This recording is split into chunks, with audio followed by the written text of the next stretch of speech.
What is going on, everybody? Happy Monday. Welcome back to the Truck Parking Clubhouse. Here we are, the last full week of August. We got a holiday weekend coming up in front of us, Labor Day weekend. Super important holiday, basically celebrating you guys, the drivers, the most important people out there. So thank you guys for tuning into the Clubhouse as we get rolling on this Monday. Just always want to mention before we get into today's edition of the Clubhouse is, again, the Taillights newsletter dropped 30 minutes ago. It is live now. We kind of go into detail about, we follow up from last week's newsletter, talking about the new order where CDLs being issued to individuals with work visas has been suspended. We also cover right now, it's currently the CVSA's Brake Safety Week. So if you are out there driving, trucking, wherever you're at, the CVSA will have their certified inspectors out specifically checking your brake and brake components. So check out the newsletter to how to just for some info, some free game on how to keep yourself clean from those brake inspections as they ramp up. And it actually kind of goes into some of the data. For the most part, people's brakes are actually pretty good. Over 80% of inspections definitely pass, but still, you don't like, if it's not 100%, it leads to some issues, like you could individuals using those emergency exit ramps. But either way, again, go in there, got a great health tip of the week in there for you, little macro facts, and as of course, always some weekly discounts. But either way, excited for this week's interview. Got a great friend of mine who's jumping on the Clubhouse, owner operator, hard charger, super inspiring individual, Miss Manuela Lozano. What's happening? Hey Lombard, how's it going? It's going great. How are you doing? You're in sunny Florida, right? I am. Yep. Sunny South Florida. Sunny South Florida. And we were talking before you came on. You're located not far from where that recent accident was. Yep. I am actually in St. Lucie County. He's in my jail right now. So the gentleman's in your jail. He's a football throw away from where you're at. Quite literally, yeah. I know I didn't think that I would bring it up firsthand, but it's just, I feel like it's too glaring of an issue to kind of ignore. What's been the overall, what's the air been like in your community? How's the local community been reacting to this accident? Well, what's really funny, tying this to Truck Parking Club, is 3 years ago, I started my business 5 years ago. 2 years into my business, I went to my local small business administration, my local business development office, with the issue that there's not enough truck parking in the county. We try to get that started, whatever. So within my community, I'm known for being a truck driver, owning a trucking company, and the issue of truck parking. When all of this happened, the local SBA administrator actually called me asking for my opinion on this. And I'm like, I have opinions. Thank you for calling. I do. I have many opinions on this. The local community has a lot of opinions. They don't see it through the lens that like our LinkedIn community sees it through, obviously, because we have a much more, in-depth perception of the immigration aspect, the English speaking aspect of it, but they see it as like a carelessness, which obviously there was a lot of that, but there's a lot of different ways to see it. That's exactly why I asked that question, because the general public, we've kind of learned this from different various forms of social media, is how your local community is responding is kind of how other people in like local and national news, they think that it's clearly just carelessness. It's this driver's fault. It's kind of almost a blanket blame on drivers in general, when really there's kind of multiple layers to why that carelessness kind of exists, especially the emotionless face that you can see in the video, where the gentleman almost appears as though he believes he hasn't done anything wrong. And it was like that. I think that was the coldest part about that whole thing. But hopefully the community's staying strong. Again, we don't need to beat a dead horse on the topic too much, because what's most important is you and your story. You briefly mentioned you started your business 5 years ago, but the full Manuelo story. What is your story? What got you into trucking? So my partner and I, we both got started into trucking because we're both second generation truckers. So my dad actually retired last year after 30 years in trucking. His father also was about 20 years in trucking. He passed away already. But he was 20 years in trucking. You know, they did OTR, they did local, dump trucking, they did all kinds of trucking. So we got started during COVID. We got started as drivers at 2019, end of 2019. And then we opened our authority in 2020. So we got in with COVID and, you know, we grew when everything was much easier. But obviously we had grown up with the business models. Like we were familiar with, you know, the cyclical model of transportation. And I truly believe that's why we've been able to withstand. Because I know a lot of people that opened during COVID have unfortunately shut down because they were counting on the numbers that they saw when they opened, not understanding that obviously that's not the full extent of the transportation market. So I truly believe that gave us a one up. And yeah, we started off with one truck and we started off with one used truck because no one would finance us any equipment when we were 24 and 26 when we first started. So no one would even look at us to finance anything. And then it took us buying 4 trucks and 3 trailers, all cash, to use all of that as collateral to be able to finance our first truck.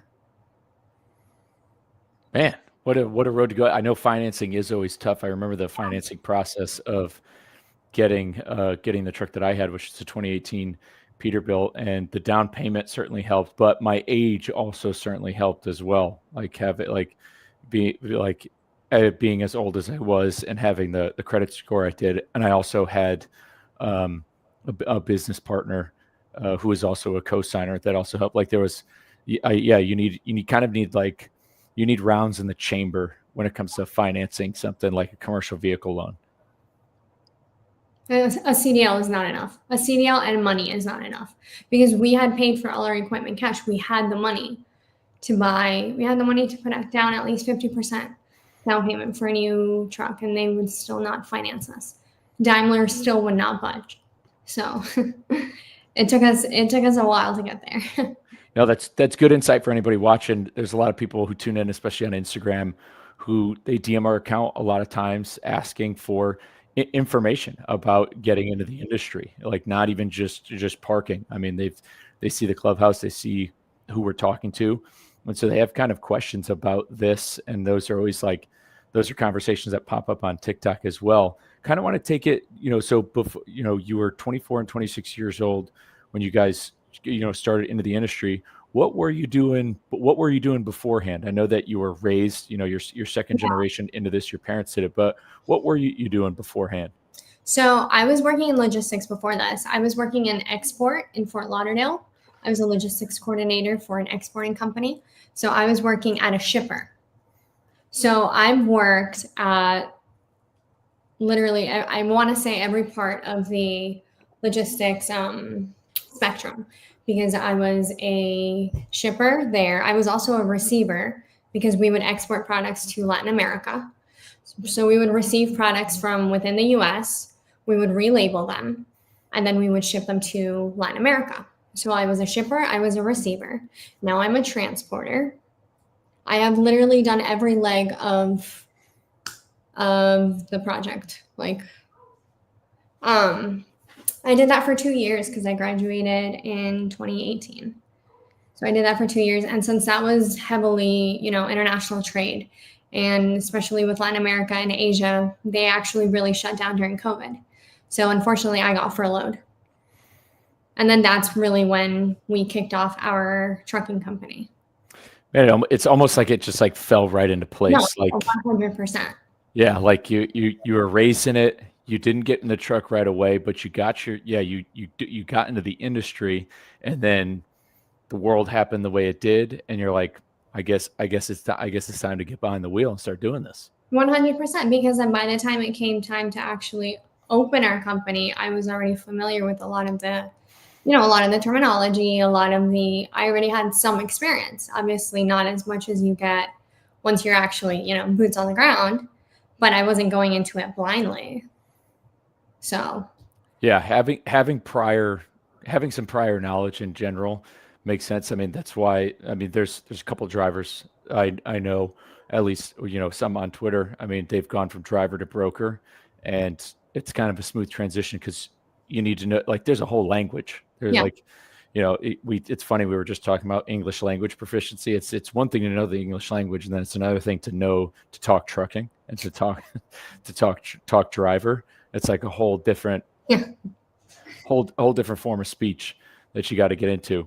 But so you start the company. You start with one truck. I mean, man, talk about a way to bulldog your way into it. You've survived in this tough market. When did when, like, time started really getting tough? Towards the end of 20, fuel went up summer of 2022. I think the rates started to flatline towards the end of the summer, going into fall. Have you guys been able to maintain and still? I mean, you said you're up to 8 trucks now, correct? Yes.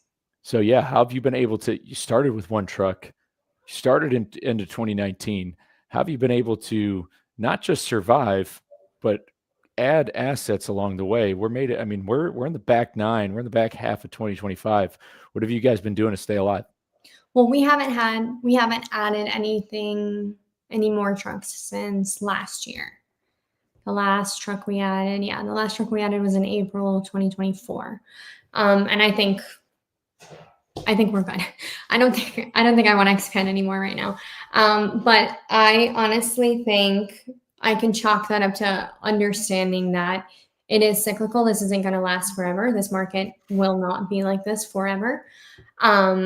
We have direct customers, and we also have been very fortunate to have great relationships with brokers that we do know and we have worked with in previous years. When we first started, we did a solid, I want to say 9 months of pure Amazon because no one wanted to work with us with our brand new authority.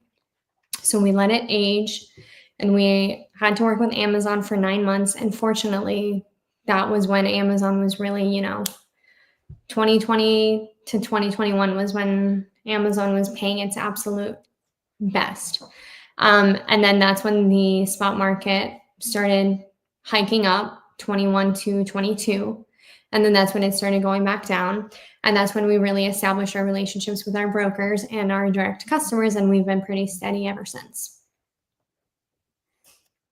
Good, wise words to any of the listeners out there, was because a lot of people did the opposite. As you said, a lot of people became, I'd say complacency is probably the word, became comfortable with spot market rates, thought that it would assume, especially as COVID was pretty unpredictable, not knowing where the world was going to turn. It seemed to be very easy to where people were kind of underwriting. They were underwriting their whole business based off of revenue that they were earning from the spot market. And but unfortunately, you can't underwrite something that is as volatile as what the spot market is. So you double down on relationships, and that's any business. Doubling down on is while your authority was aging, you were then able to start having those conversations with brokers. And there's a common word that Reed, who works over at Truck Parking Club, has said about load boards. We refer to load boards as the Tinder of freight, and that's kind of what happened to a lot of motor carriers. Is they were using these load boards, they were hauling freight as though it was Tinder, and similar to how people use dating apps. They go on dates with somebody and then they never call them again. And unfortunately, you can't do that with brokers. Like, No, yep, for sure. you have a good experience, you have a good date with somebody, you call them back for date number 2. You have a good experience with a broker, you should call them back, even if they don't have anything. You just have that conversation with them, and you did that. No, for sure. And also establishing your direct customers.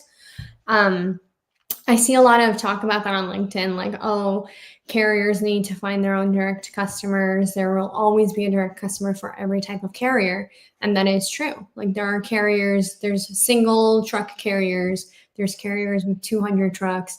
There will always be one customer that will be willing to work with all types of carrier sizes. And we've been lucky enough to find several. No, good. Especially a tough spot like Florida, which that was my next question kind of before we move on, because I want to hear about your advocacy when you start your business. But what's like one piece of advice you'd give to an owner operator right now who's seeking to work with a direct shipper? How should they go about it? Establish trust. I mean, it's selling yourself, first of all. It's selling yourself, selling your business. Your word is your bond. Unfortunately, a lot of brokerages are remote, so they never really get to be in person with the shippers. And I don't remember who said it, but I saw it on my feed. And it was like 70% of your business is in your backyard. I don't remember who said that, but I know I saw that on my LinkedIn feed. And it's true. So if there's so much possibility and you're already there and you have the equipment, people are so much more likely to do business with you if they put a face to who they're doing business with. And Absolutely. it's just a matter of getting over your own head, like getting over your own self. It's crazy how related this stuff is to like dating. Like it's like having the guts to just ask them out. Yeah, pretty much. You just need to call them, introduce yourself, Yeah. and they might say no. I think that's the thing. Like off the cuff, you might No, get. I have had a lot say no, and I'm very involved in my community. I told you I'm involved with the Small Business Association. Listen, if there's a networking group in my community, I'm there. So I'm very involved in my community, and a lot of people know me, and I've gotten shut down. No, sorry, we prefer to work with established brokerages. Okay, that's fine. No harm, no foul. But there's also a lot of people that are like, yeah, sure. You seem like you know what you're doing. I don't think you're going to rip me off. And I don't rip people off. To this day, no one has complained about my service. No one has put a claim on my insurance. No one has, so my reputation is still great. So that's why I say there's always enough business for all types of carriers. Perfect. And yeah, actually, speaking of type of business, you started off with that one truck and equipment. Did you start off doing dry van? Did you start off doing flatbed? Where have you changed along the way? What are you primarily hauling? Yeah, so we started off doing Amazon power only for like the first 9 months while our authority aged, because as I mentioned, no broker would touch us until our authority aged. And then once we were at around the 9-month mark, I will never forget this. Nolan Transportation Group was our first broker that we worked with. We started doing dry van. We then bought our first dry van, and we started doing dry van in 2021. So we had about 3 dry vans. We started doing those. And then 2022, we started getting into flatbedding. And we've been doing that ever since, because that's when, dry van market started going down. And honestly, we've had the dry vans parked. Awesome. So your 8 trucks are just strictly hauling flatbed now. We have the dry vans, just in case we get called for like drop projects, but they're not really worth it. So we're not going to sell them. I don't know, we keep them there just in case. Because again, the market is cyclical. So maybe next year, you never know. Yeah, you never know when things might pop off. Yeah, you're better off hanging on to the asset, I think, than, unless you were really starving. But yeah. Yeah, starving for cash. But let's see, you mentioned, a networking group in your area, which is huge because, and this applies even if you're a company driver. I've been a big proponent. I joined OIDA as a company driver, just simply because I saw a billboard that said, if you drive a truck, you should be a member. And the membership dues are fairly low. and it's a fairly easy organization to be involved with. And if you just show like one, I learned like if you just showed one as a company driver. I mean, the president of OIDA, Todd Spencer, the gentleman follows me on Twitter. He's seen the podcast, seen it on LinkedIn. So if you just put yourself out there a little bit, that you're interested in being involved in the industry, like you can easily get involved in an organization like OIDA, but that's just one organization. You're specifically involved in your local community. When you started this, the first issue, you said it as soon as we started this. You said, "Hey, I'm starting this business, and you don't have enough parking in your neighborhood." Which, I mean, imagine if every motor carrier was banging on the doors of their local government saying this, we'd probably see something different. But that's why I wanted to ask you, when was the first time you heard about Truck Parking Club? So the first time I heard about you guys was actually through Trucker Path. I believe it was like a promotion, or it was either, one of the little options on there as like parking available. And I always thought that was a genius idea because obviously, when you're on the road long enough, you think of the issues that come with that, especially since my partner and I are on the road, and sometimes we like to take a weekend off, rent a car, explore new cities, but our truck is our home, so we can't always leave it at truck stops and all of that. So I want to say we found you guys maybe more than 2 years ago. Even my LinkedIn post was from more than 2 years ago. But definitely the best option for like bigger cities, especially because, like I said, we would leave for weekends, and obviously truck stops are safe to a certain point while you're in the truck. Obviously, you're less likely to get broken into while you're in the truck, but you don't know what can happen if you leave the truck abandoned there over the weekend. So that's really your biggest fear. You come back and there's no truck, or you come back and it's just a shell of a truck. Yeah, it's funny you mentioned that. I just saw a video on TikTok today from a driver who was owner operator. They were on their way to a job and they had some time. They were tired, so they stopped. They took a nap. And they had time for this. It's not like they were going to be late for their pickup or whatever. But she has tow hooks. And I guess this certain shipper she goes to needs you to have tow hooks because I guess vehicles stall out when they're pulling up to this shipper or something. So sometimes they have to pull them or what have you. So the tow hooks are required for this job. And again, I don't want to butcher her story, but essentially she took a nap, like a short one, and she woke up and her tow hooks were gone. Like of all things, and there's another girl just a couple weeks ago who was actually, we were messaging back and forth talking about Truck Parking Club because she woke up and her tarps were gone. And yeah, I saw that story out in California, right? Yeah, so it's like, I saw that video. It's you can when we use terms like safe and available truck parking, our trucks, like you said, truck stops can be and are for the most part safe. But again, when you're sleeping, if you're sleeping, there's people out there that are gonna do that. But at the same time, but that's why you're talking about being in bigger cities. So I'm glad Truck Parking Club's been able to help you out. Big shout out to this guy, Mr. Unamerica. Thanks for jumping in to the clubhouse tonight. But yeah, other than that, so both you and have your drivers had any recent experience you can think of using it, or is it basically just you and your partner who've kind of used it? We used it the other day in, I want to say St. Louis.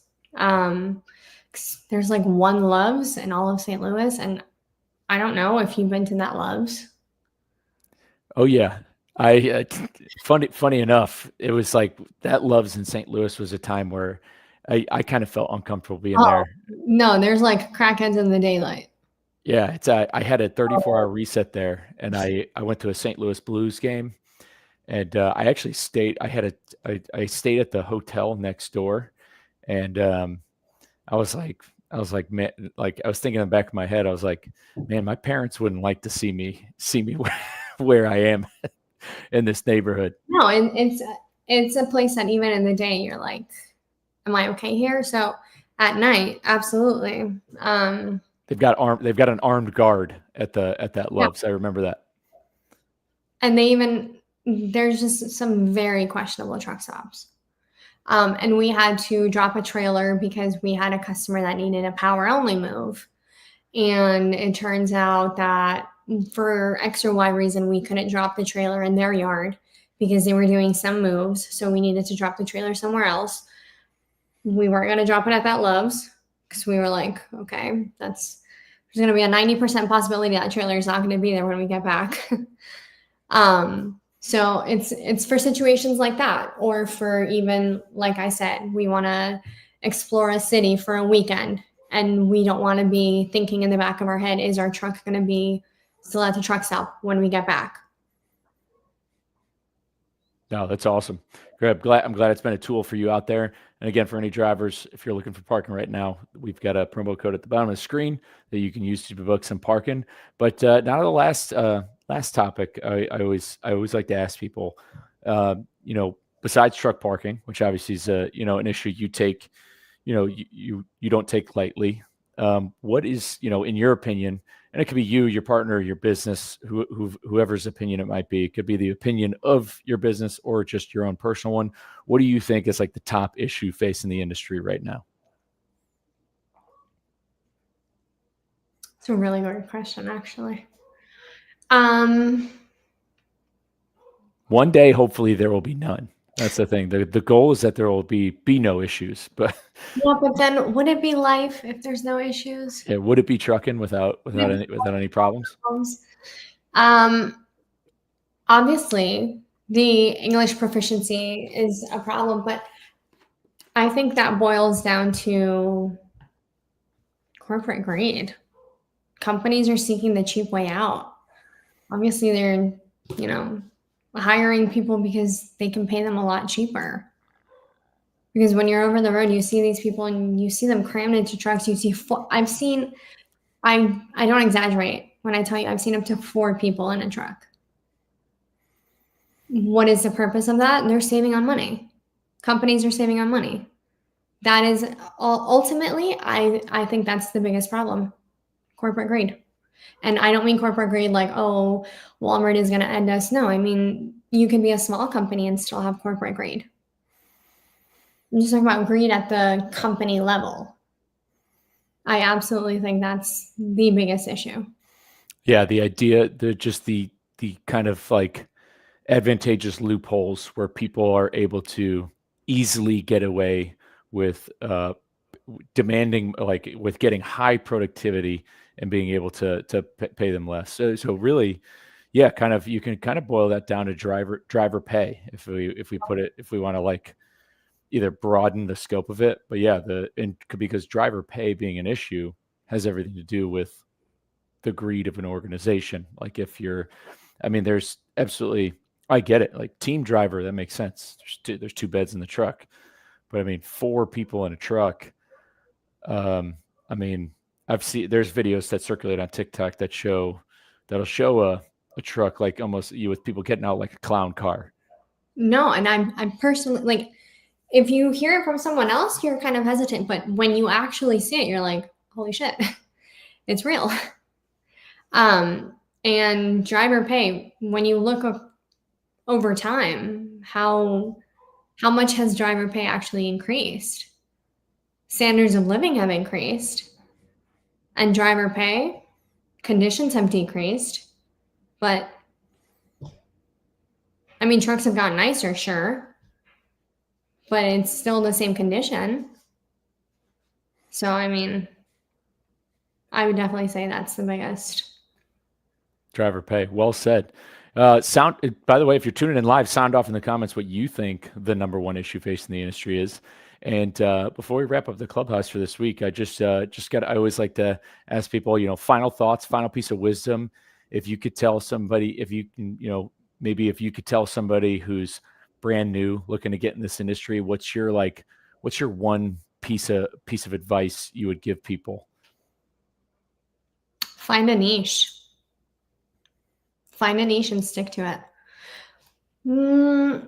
Stick to it, but be flexible, because you have to know how to be flexible in this industry. And you have to understand that it's cyclical. You can't be way too rigid in your ways, but definitely find a niche. Find a niche, be flexible, Yes. and keep trucking. Yep. No, that's awesome. Well said. Number one, Manuel, I want to thank you big time for coming on the Clubhouse on your Monday night. For those of you guys listening, if you can't tell, if you've been watching since the beginning, Manuela is, as soon as she started her business, was heavily engaged with her community, heavily engaged in advocacy with truck parking in her community. She's an individual, a business owner who wants to leave the industry better than she found it, especially coming from being a second generation trucker into this industry.